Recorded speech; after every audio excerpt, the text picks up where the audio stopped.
छत्तीसगढ़ में भी कल से एसआईआर अभियान शुरू होगा और दूसरा चरण इसका शुरू होगा, जहां बीएलओ घर घर जाकर फॉर्म भरवाएंगे। मुख्य निर्वाचन पदाधिकारियों ने जानकारी दी है कि 71.5% वोटर डेटा पहले से मैच हो चुका है। अब 20% वोटर डेटा मैच होने की संभावना है, लेकिन पहले ये चेक होगा कि ये डेटा कितना क्लियर है। तो माता पिता का नाम शामिल होने पर भी दस्तावेज की जरूरत नहीं होगी। जिनका नाम सूची में नहीं था, उन्हें नागरिकता साबित करने के लिए डॉक्यूमेंट्स जमा करने होंगे।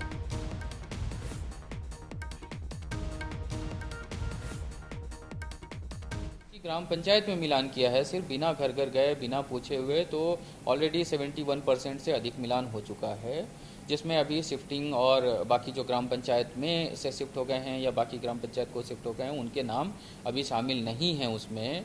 तो अगर उन सभी शिफ्टेड लोगों के भी नाम उनसे पूछ करके ले लिए जाएंगे तो 95% से अधिक लोगों के ऑलरेडी मिलान हो जाने की संभावना है। तो जो 2-4% बचेंगे, सिर्फ उन्हीं को अतिरिक्त डॉक्यूमेंट देने की आवश्यकता रहेगी।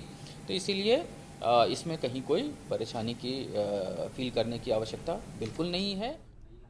इधर छत्तीसगढ़ में एसआईआर को लेकर सियासी घमासान भी छिड़ गया है। जहां छत्तीसगढ़ में एसआईआर की प्रक्रिया शुरू होगी, तो वहीं इस पर अब पीसीसी चीफ दीपक बैज का बयान भी सामने आ गया, जो कहते हैं कि बीजेपी वोट चोरी कर सत्ता हासिल करने में माहिर है। राहुल गांधी ने चुनाव आयोग को बेनकाब किया। बैज ने यह बात भी कही, जिस पर पूर्व मंत्री अजय चंद्राकर का कांग्रेस पर पलटवार भी सामने आया।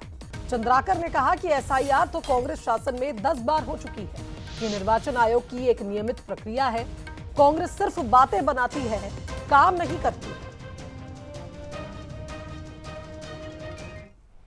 ये तो सच्चाई है कि वोट चोरी कर सत्ता हासिल करने में भारतीय जनता पार्टी माहिर है, और इसको हमारे नेता माननीय राहुल गांधी जी ने वोट चोरी और भारतीय जनता पार्टी और चुनाव आयोग की गठबंधन को जनता के सामने बेनकाब कर दिया। इस देश में 10 बार एसआईआर कांग्रेस शासन में हुए। निर्वाचन आयोग की यह नियमित प्रक्रिया है। जब से निर्वाचन आयोग बना है 52 से 56 तक पहला एसआईआर हुआ। इधर उधर की बात करती है, मुद्दे की बात नहीं करती, इसलिए उनके विरोध में कोई दम नहीं है, कोई विषय नहीं है।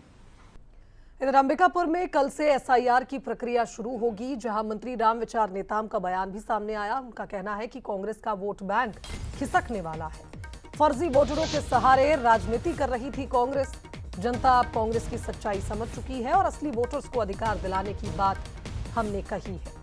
बीजेपी सही वोटरों के अधिकार की रक्षा कर रही है।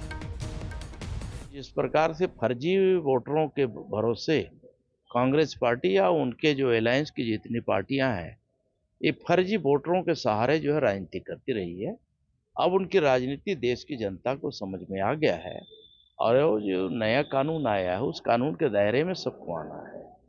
उसके हिसाब से जो ओरिजिनल जो वोटर्स हैं उन्हीं को उसका अधिकार मिलना है। तो इसमें क्या बुरी बात है भाई, गलत क्या है?